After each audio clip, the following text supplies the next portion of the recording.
I was just starting to nod off when I saw the sign for the Jet Set Motel.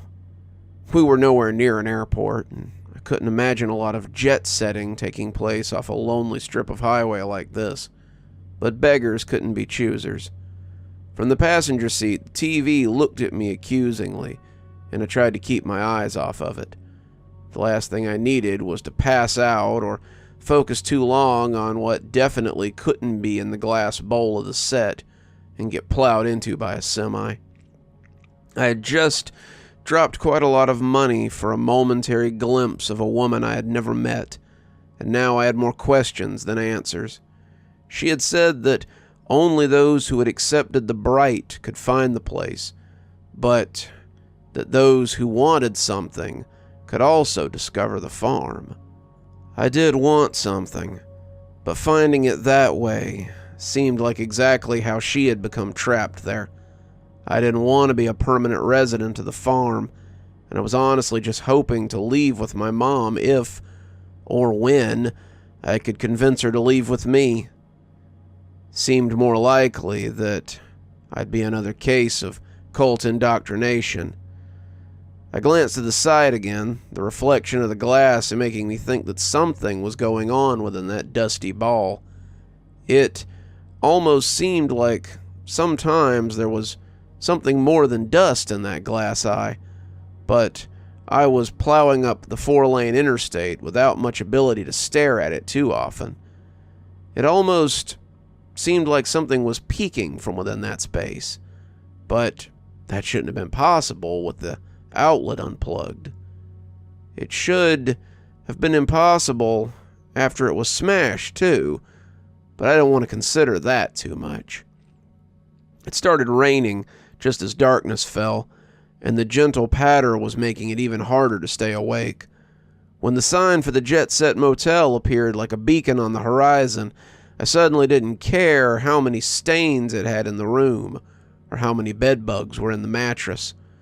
It was either stay there, or stop in the parking lot and ask if I could nap in my truck, 'cause I was spent. I pulled in, seeing the sign for free HBO and continental breakfast, and feeling hopeful. Stumbling in out of the rain, however, my spirits were dampened as I saw the owner.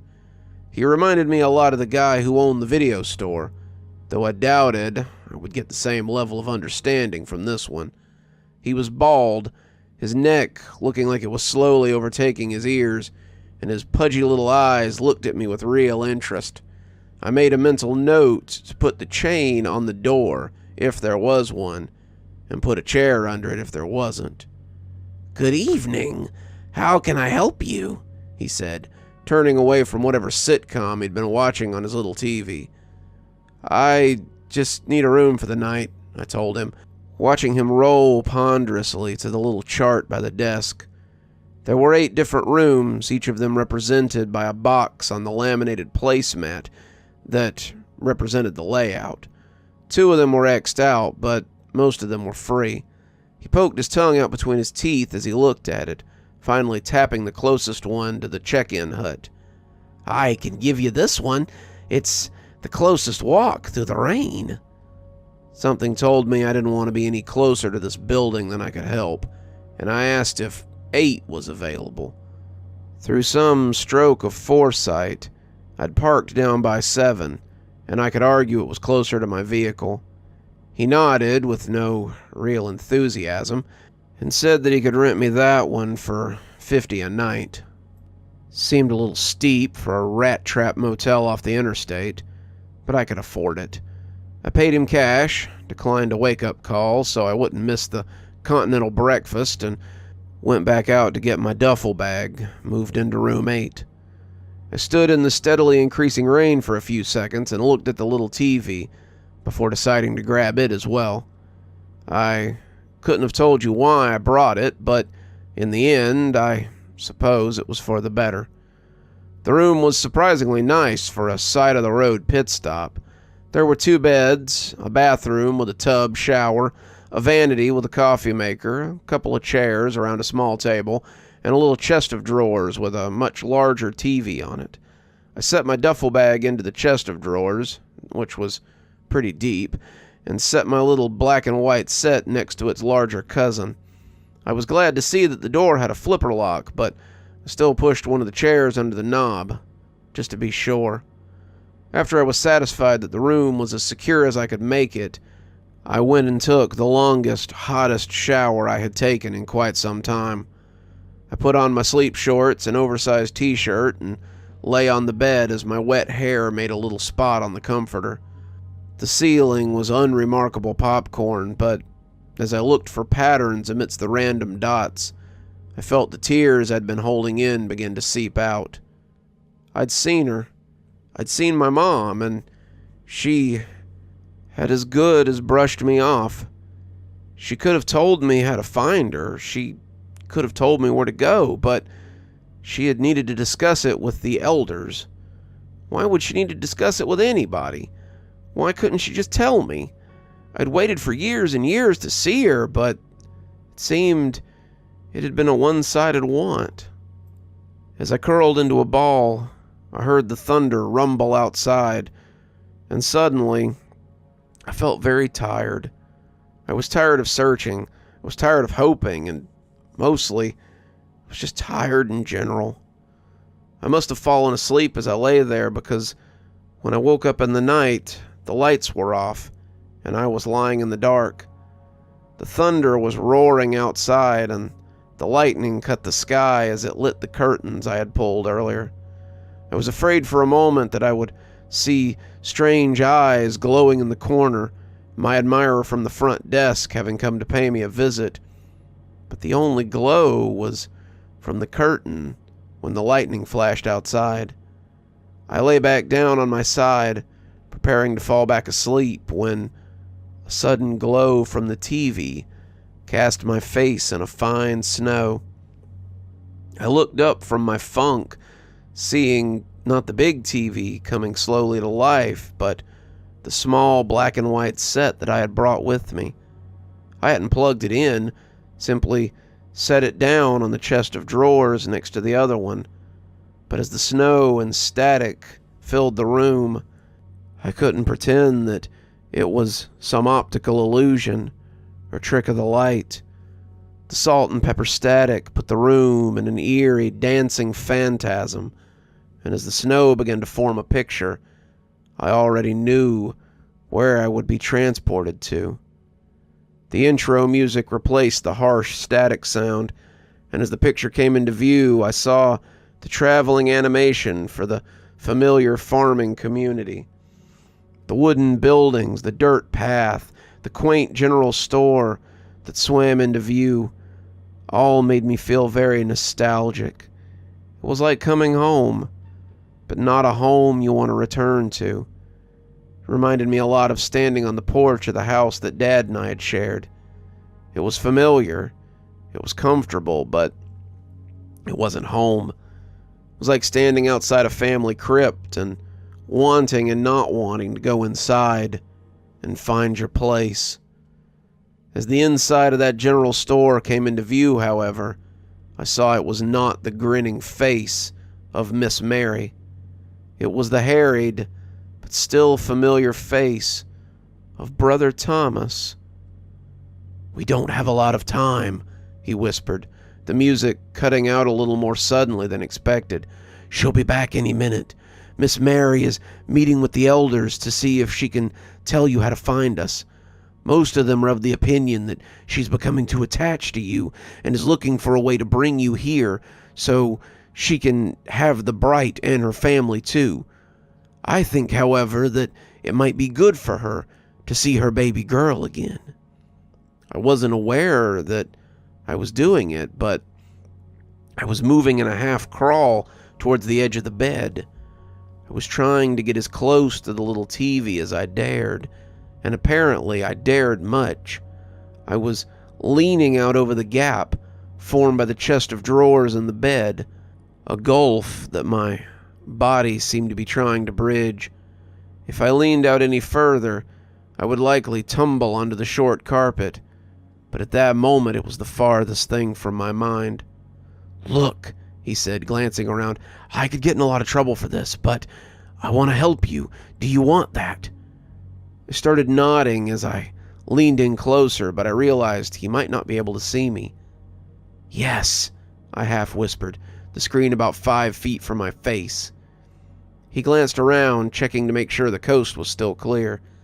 "I can't tell you where to go, so don't ask.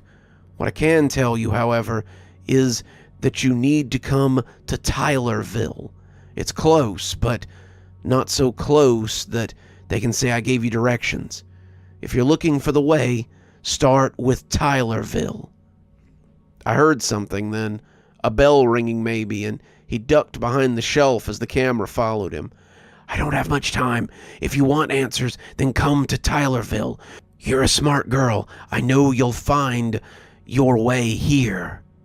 I heard footsteps then, the click of shoes coming closer, and he put a hand over his mouth.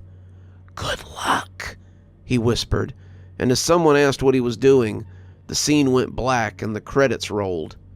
Just then, the biggest peal of lightning I had ever heard cracked the sky, and the TV went off with a loud snap. The lights flickered a few minutes later, and I was left looking into the dim glass eye as if it might hold more answers. It offered none, but I had somewhere to start. I Googled Tylerville. It's a town in North Carolina, a town on the edge of a rather large farming community. I've never been there, never even heard of it, but I guess that's my next stop. I suppose I passed out again at some point because the next thing I knew, someone was pounding on the door and telling me that checkout was about an hour and a half ago, and unless I want to pay for another day, I needed to leave. I opened the door and told the fat man from the day before that I'd get my things and be gone in a few minutes. 10 minutes later, I was dressed and pulling out of the parking lot, the little TV in my passenger seat. Grandma picked up on the third ring, sounding out of breath as if she had run from the backyard. "I was getting worried about you. Did you find what you were looking for out there?" I told her I had, and then I explained what was going on. I told her where I was going and why I was going there, and she listened patiently enough. I loved my grandmother for that.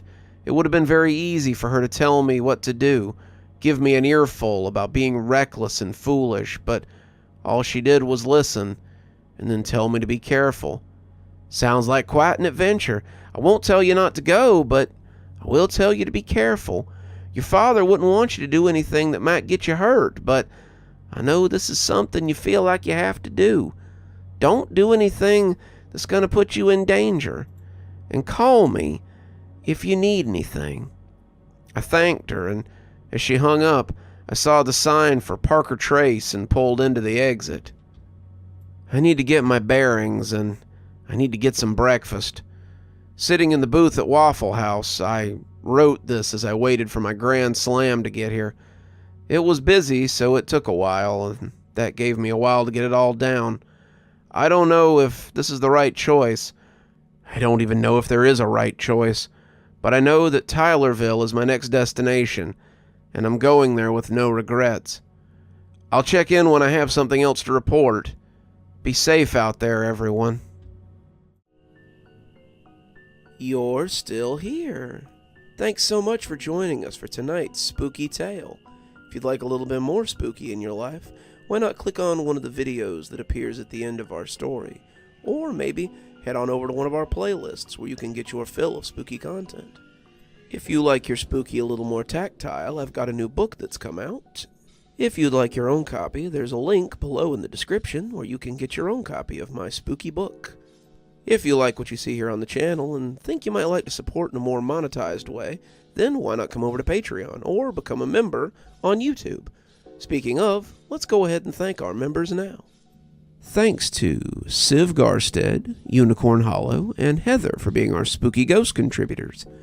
Thanks to Janet, Lee Kendall, Saikat, Ronda J, Sue Casper, and Valinator for being our Spooky Skeleton tier contributors.